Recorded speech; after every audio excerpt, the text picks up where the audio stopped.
Good morning बच्चों। Glow of physics में आप सबका स्वागत है।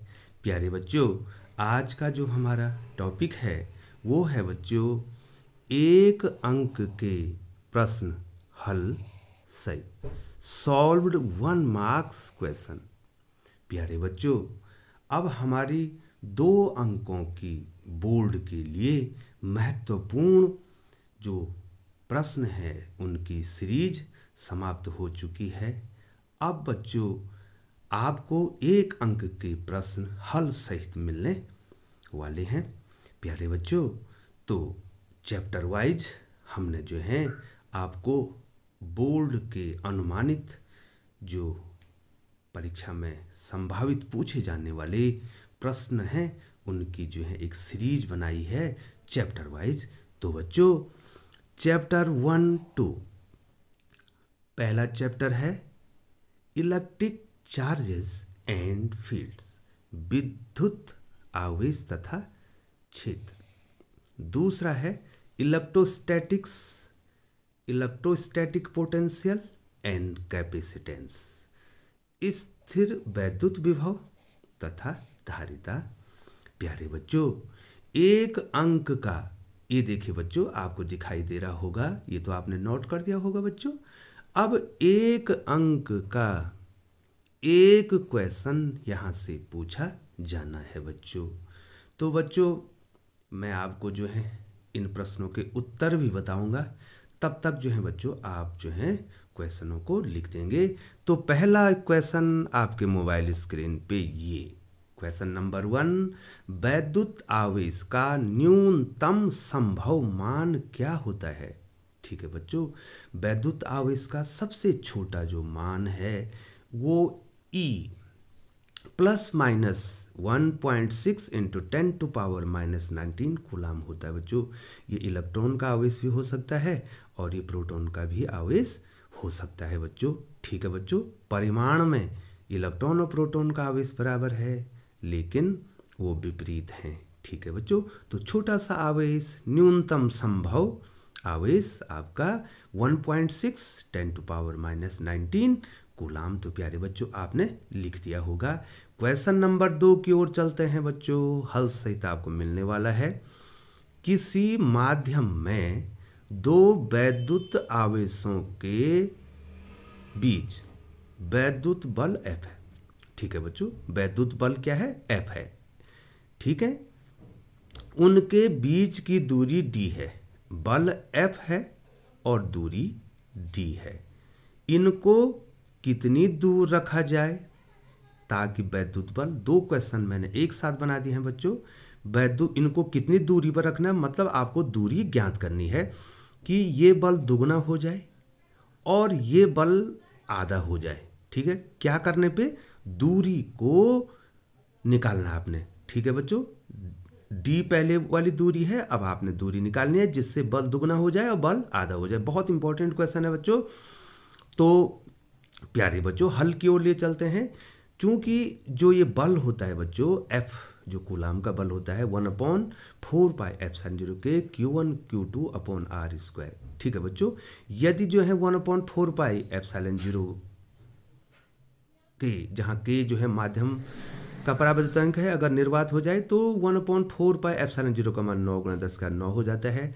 यदि आवेश भी जो है आपके जो है कांस्टेंट है तो ये इस दूरी के वर्ग के व्युत्क्रमानुपाती, F व्युत्क्रमानुपाती R² का मतलब होता है कि F1/F2 = इसको उल्टा कर देंगे बच्चों, R2/R1 का होल स्क्वायर। ठीक है बच्चों, अब पहला जो है आपको बताना है बच्चों, ये देखिए पहला यहाँ से है, चूंकि F1/F2 बराबर R2² तो यहाँ से R2 निकाल देंगे बच्चों। ठीक है, तो F2 × R2 का स्क्वायर = F1 × R1²। R2 का स्क्वायर निकाल देंगे तो कितना हो जाएगा बच्चों? F1/F2 × R1 का स्क्वायर। ठीक है, तो R2 बराबर, पहले बल कितना था बच्चों? F, अब कितना है बच्चों? 2F। और दूरी कितनी थी बच्चों? दूरी कितनी है? D²। ठीक है बच्चों, दूरी कितनी थी?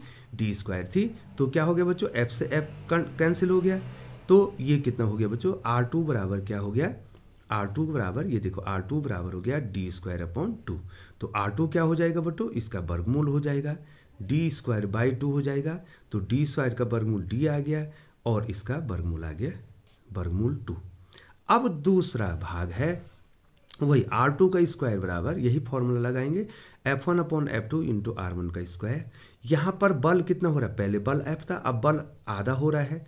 अब ये दूरी कितनी थी बच्चों, दूरी पहले d थी, तो अब हमने दूरी निकालनी है। तो F से F कैंसिल हो गया, तो ये हो गया 2d²। ये देखिए 2d²। तो R2 कितना हो गया, √2d² दैट इज d√2। अगर बच्चों वो बोलेगा कि ये फोर्स जो है चौथाई हो जाए, यहाँ देखिए बच्चों, अगर वो बोलेगा कि ये देखो यहाँ पर दिखाई दे रहा है, ये फोर्स अगर चौथाई हो जाएगा बच्चों, तो ये दूरी दुगनी हो जाएगी। यहाँ देखिए बच्चों, यहाँ पर क्या आ जाएगा, यहाँ पर क्या आ जाएगा, 2 की जगह 4 आ जाएगा, तो 4 का वर्गमूल 2 आ जाएगा, तो 2d हो जाएगा। ठीक है, अर्थात अगर दुगनी दूरी पर आप उन चार्ज को रख देंगे तो वो फोर्स क्या हो जाएगा बच्चों, आधा हो जाएगा बच्चों। तो ये क्वेश्चन आपको करने हैं बच्चों। क्वेश्चन नंबर 4 आपके मोबाइल स्क्रीन पे ये है बच्चों, आप नोट करेंगे। एक निश्चित दूरी पर 2 इलेक्ट्रॉनों के बीच वैद्युत बल F है। ठीक है बच्चों, एक निश्चित दूरी है, 2 इलेक्ट्रॉनों पर बल F है। इससे आधी दूरी पर स्थित 2 प्रोटॉनों के बीच वैद्युत बल कितना होगा। ठीक है बच्चों, 2 इलेक्ट्रॉन हैं। ठीक है बच्चों, मैं आपको इसको समझा देता हूं, थोड़ा सा आपको समझा देता हूं बच्चों, आप ध्यान देंगे, आप इसमें ध्यान देंगे। ठीक है बच्चों, पहले क्या था बच्चों, 2 इलेक्ट्रॉन थे। ये देखो 2 इलेक्ट्रॉन थे और उनके बीच बल कितना लग रहा था बच्चों, F। पहले F बल लग रहा था। अब मान लीजिए बच्चों, ये दूरी जो है, ये दूरी पहले d थी। ये देखिए बच्चों, दिखाई दे रहा है बच्चों। अब इलेक्ट्रॉनों की जगह पर आपने प्रोटॉनों को रख दिया, ये प्रोटॉन रख दिए दोनों। ठीक है, तो ये क्या कह रहा है, इससे आधी दूरी, यहाँ दूरी आधी है, तो हमने इसका बल ज्ञात करना है बच्चों। तो बच्चों F व्युत्क्रमानुपाती होता है R², ये तो पहले से आता है बच्चों। अब देखिए बच्चों, आपको ध्यान देना है कि इलेक्ट्रॉनों व प्रोटॉनों पर आवेश समान होता है, इलेक्ट्रॉनों और प्रोटॉनों पर आवेश समान होता है, तो फोर्स जो है एक ही होगा। लेकिन ठीक है बच्चों, फोर्स क्या होगा, एक ही होगा। ये दोनों समान है, ये दोनों समान है, तो प्रतिकर्षण बल होगा, फोर्स एक होगा। इसलिए आपको वही फोर्स ज्ञात करना है। तो दूरी आधी होगी, तो F व्युत्क्रमानुपाती R², इसका मतलब क्या होता है बच्चों, F1/F2 R2 का स्क्वायर बटे R1 का स्क्वायर। ठीक है बच्चों, आप लिखते रहेंगे। तो पहले F1 कितना था, पहले बच्चों फोर्स F था। अब F2 हमको ज्ञात करना है। R2 कितना हो गया बच्चों, R2 कितना हो गया, ये दूरी कितनी होगी, d/2 होगी, d/2 का स्क्वायर। पहले दूरी कितनी थी बच्चों, d² थी, तो ये कि d/2 का होल स्क्वायर कितना हो जाएगा, d² बटे 4 बटे d²। F/F2 बराबर, ये देखो दिखाई दे रहा है बच्चों, F/F2 बराबर d² बराबर 4d², ये 4d² हो जाएगा। तो d² से d² कैंसिल, तो 1/4 हो जाएगा। तो ये F2 यहाँ बस गुणा, ये यहाँ गुणा कर देंगे, तो कितना होगा, F2 बराबर 4 है। अर्थात अगर हम जो है प्रोटॉनों के बीच की दूरी आधी कर दें, तो वो फोर्स जो है 4 गुना हो जाएगा बच्चों। ठीक है, कितना गुना हो जाएगा, 4 गुना हो जाएगा बच्चों। तो आपने नोट कर दिया होगा बच्चों।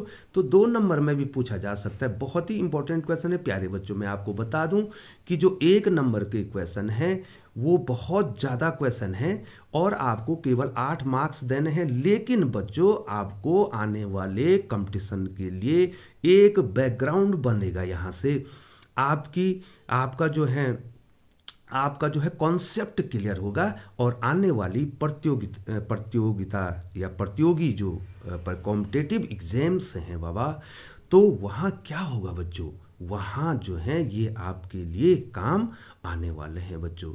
ठीक है बच्चों, तो क्वेश्चन नंबर 5 आपके मोबाइल स्क्रीन पे ये है बच्चों, क्वेश्चन नंबर 5। इसको मैं अलग पेन से मार्क कर देता हूं बच्चों, जिससे आप क्वेश्चन नंबर 5 पे आ जाए मोबाइल स्क्रीन पे। ये है बच्चों, एक इलेक्ट्रॉन तथा एक प्रोटॉन वैद्युत क्षेत्र में रखे हैं।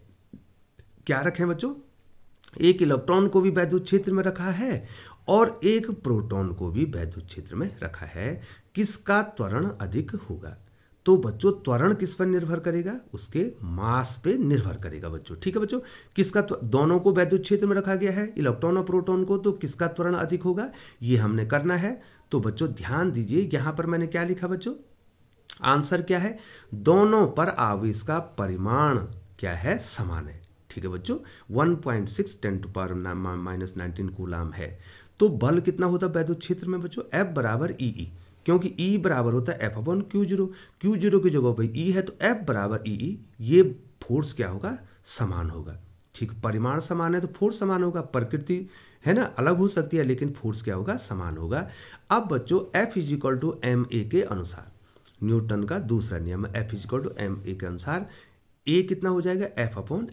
ठीक है, फोर्स तो समान होगा, ये फोर्स तो समान होगा, तो इसका मतलब ये A जो है, ये जो त्वरण है वो व्युत्क्रमानुपाती हुआ किसके?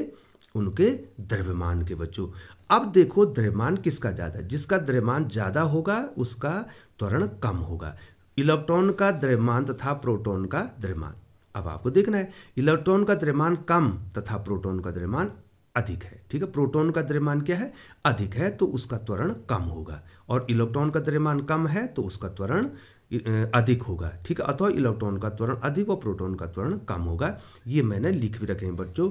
इलेक्ट्रॉन का द्रव्यमान 9.1 10⁻31 kg होता है। प्रोटॉन का द्रव्यमान 1.67 10⁻27 kg होता है। ये बहुत बड़ा है, प्रोटॉन का द्रव्यमान जो बहुत ज़्यादा है और इलेक्ट्रॉन का द्रव्यमान कम है। तो इलेक्ट्रॉन का द्रव्यमान कम है तो उसका त्वरण ज़्यादा होगा वैद्युत क्षेत्र में, और प्रोटॉन का द्रव्यमान जो है अधिक है तो उसका त्वरण क्या होगा? कम होगा बच्चों। तो ये बहुत ही महत्वपूर्ण प्रश्न है बच्चों, आपको कॉम्पिटिटिव एग्जाम जो होंगे बच्चों आपको वहां भी पूछे जाएंगे, आपके कॉन्सेप्ट क्लियर होंगे बच्चों। तो आगे लिए चलते हैं बच्चों। क्वेश्चन नंबर 6 आपके मोबाइल स्क्रीन पे ये है बच्चों। क्वेश्चन नंबर 6, वैद्युत क्षेत्र की तीव्रता का मात्रक क्या होता है या क्या होगा? चूंकि E = F/Q0 होता है। ठीक है बच्चों, तो अतः E का जो मात्रक होगा वो F का मात्रक बटे Q का मात्रक होगा।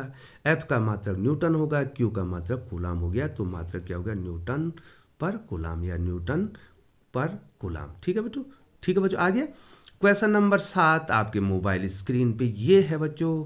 क्वेश्चन नंबर 7, निर्वात की विद्युतशीलता का मात्रक क्या होगा? ठीक है, तो F बराबर 1/4πε0, यहाँ K = 1 निर्वात के लिख दिया, Q1 Q2/r²। तो यहाँ बस गुणा कर देंगे बच्चों, F × 4πε0 × r² बराबर Q1 Q2, और ε0 का मान निकालेंगे तो क्या हो जाएगा? Q1 Q2 by F × 4π × r²। ठीक है बच्चों, ठीक है बच्चों। और यहाँ पर क्या होगा बच्चों?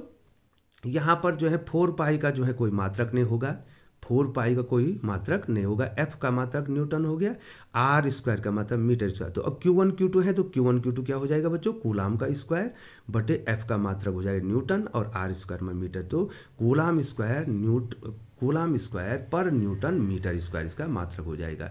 और अगला क्वेश्चन जो कि बोर्ड की परीक्षा में बार बार पूछा जाता है बच्चों, आपको क्या है इंपॉर्टेंट, पहले से ही लिखा है, किसी आवेशित खोखले गोलाकार चालक के भीतर वैद्युत क्षेत्र की तीव्रता का मान क्या होता है? तो बच्चों ये शून्य होता है। किसी आवेशित खोखले गोलाकार चालक के भीतर वैद्युत क्षेत्र की तीव्रता क्या होती है बच्चों? शून्य होती है। बहुत ही महत्वपूर्ण है, बार बार पूछा जाता है बच्चों। तो ये चलते हैं बच्चों अगले क्वेश्चन की ओर। क्वेश्चन नंबर 9 आपके मोबाइल स्क्रीन पे, वैद्युत धारिता का मात्रक क्या है? तो बच्चों हमको एक फॉर्मूला आता है Q = CV, तो C = Q/V, तो C का मात्रक Q का मात्रक बटे V का मात्रक। ठीक है बच्चों, कूलाम पर वोल्ट। ठीक है बच्चों, कूलाम पर वोल्ट, इसी को क्या कहा जाता है? फैराड कहा जाता है बच्चों। ये बहुत ही आसान क्वेश्चन है, आपको आ जाता होगा बच्चों, लेकिन मैं आपको बता रहा हूँ आपको आ जाता है बच्चों, तो बहुत अच्छी बात है, आपको आता है। अब दूसरा क्वेश्चन भी उसी स्वरूप का है। आवेशित गोलीय चालक के भीतर किसी बिंदु पर वैद्युत क्षेत्र की तीव्रता का मान क्या होगा। ये क्वेश्चन रिपीट हो गया फिर बच्चों। तो क्या होगा, आवेशित गोली चालक के भीतर क्या हो, किसी बिंदु पर शून्य होगा बच्चों। बहुत ही महत्वपूर्ण क्वेश्चन है बच्चों। तो लिए चलते हैं आपको क्वेश्चन नंबर 11 की ओर। ये क्वेश्चन नंबर 11 है आपके मोबाइल स्क्रीन पे।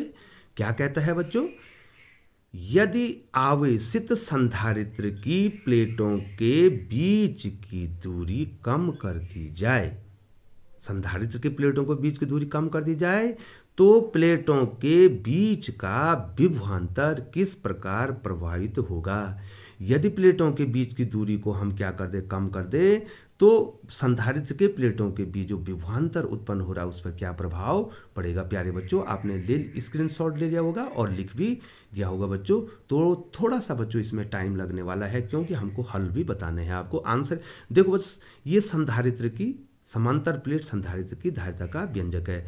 C बराबर A के एप्सिलॉन 0/d। ठीक है बच्चों, प्लेटों का क्षेत्रफल कांस्टेंट रहेगा, बीच माध्यम का परावैद्युतांक कांस्टेंट रहेगा, एप्सिलॉन 0 कांस्टेंट रहेगी। तो किसके व्युत्क्रमानुपाती हो रहा है बच्चों, D के, अर्थात प्लेटों के बीच की दूरी के व्युत्क्रमानुपाती हो रहा है धारिता। अर्थात प्लेटों के बीच की दूरी बढ़ेगी तो ये कम हो जाएगा। अब यहाँ क्या हो रहा है, D क्या हो रहा है, कम हो रहा है। तो D कम हो रहा है तो C बढ़ जाएगा, तो धारिता बढ़ जाएगी। अगर धारिता बढ़ेगी तो क्या होगा, देखो बच्चों, Q बराबर C, धारिता तो बढ़ गई ना बच्चों, तो Q बराबर C भी है, तो यहाँ C बराबर क्या हो जाएगा, Q अपॉन C हो जाएगा। ठीक है बच्चों, अगर यहाँ इसका मतलब Q तो कांस्टेंट है तो भी क्या हो जाएगी, इन्वर्सली प्रोपोर्शनल C हो जाएगी। तो मतलब धारिता के बढ़ने से, धारिता तो बढ़ रही है ना बच्चों, तो विभव क्या, विभवांतर क्या हो जाएगा, कम हो जाएगा। धारिता बढ़ने पर भी प्लेटों के बीच का विभवांतर क्या हो जाएगा बच्चों, ये बढ़ रही है तो ये कम हो जाएगा। ठीक है बच्चों, प्लेटों के बीच का विभवांतर कम हो जाएगा। ठीक है बच्चों, ये आपने लिख दिया होगा। धारिता बढ़ेगी तो विभवांतर क्या हो जाएगा, कम हो जाएगा बच्चों। तो बच्चों लिए चलते हैं आपको क्वेश्चन नंबर 12 की ओर आपके मोबाइल स्क्रीन पे। आवेशित खोखले गोलाकार चालक के केंद्र पर वैद्युत क्षेत्र की तीव्रता व विभव कितना होता है। ठीक है बच्चों, एक चीज तो आपको आ गई है बच्चों कि आवेशित खोखले गोले के केंद्र पर वैद्युत क्षेत्र तो शून्य होता है। यदि वैद्युत क्षेत्र शून्य है तो क्या विभव भी शून्य होगा। तो यही क्वेश्चन है बच्चों ये। ठीक है बच्चों, तो देखिए बच्चों, आगे देखिए। आवेशित खोखले गोलाकार चालक के केंद्र पर वैद्युत क्षेत्र की तीव्रता शून्य होती है। ये दो क्वेश्चनों में हमने आपको बता दिया। अब बच्चों ये वैद्युत क्षेत्र की तीव्रता और विभवांतर में संबंध है बच्चों। ठीक है बच्चों, ये मैंने यहाँ पर सूत्र लिखा है, E बराबर माइनस dV/dr। ये जो है ये विभव प्रवणता है, ये जो है दूरी है। तो ये E कितना हो गया, शून्य हो गया। तो माइनस dV/dr बराबर शून्य हो गया। तो ये यहाँ बस गुणा होगा तो dV बराबर क्या हो जाएगा, शून्य। और परिवर्तन अगर शून्य है, यदि परिवर्तन शून्य है, डेल्टा भी शून्य है, तो भी क्या रहेगा बच्चों, नियत रहेगा, विभव नियत रहेगा बच्चों। ध्यान रखना, यदि आवेशित खोखले गोले के केंद्र पर वैद्युत क्षेत्र की तीव्रता तो शून्य हो जाएगी, लेकिन विभव क्या रहेगा, नियत रहेगा। ठीक है, एक बार फिर बोल रहा हूं, आवेशित खोखले गोलाकार चालक के केंद्र पर वैद्युत क्षेत्र की तीव्रता तो शून्य होगी, लेकिन विभव क्या रहेगा, नियत रहेगा बच्चों। तो बच्चों क्वेश्चन नंबर 13 आपके मोबाइल स्क्रीन पे ये है बच्चों। स्थिर वैद्युत क्षेत्र में किसी बिंदु पर विभव शून्य है। ठीक है बच्चों, स्थिर वैद्युत क्षेत्र में किसी बिंदु पर विभव क्या है, शून्य है। क्या यह आवश्यक है कि उस बिंदु पर वैद्युत क्षेत्र भी शून्य होगा। ठीक है बच्चों, स्थिर वैद्युत क्षेत्र है, उसमें विभव तो शून्य है, लेकिन क्या वैद्युत क्षेत्र की तीव्रता भी शून्य होगी। ये क्वेश्चन बार बार पूछा जाता है बच्चों। नहीं होगी बच्चों, आपने द्विध्रुव पढ़ा है बच्चों।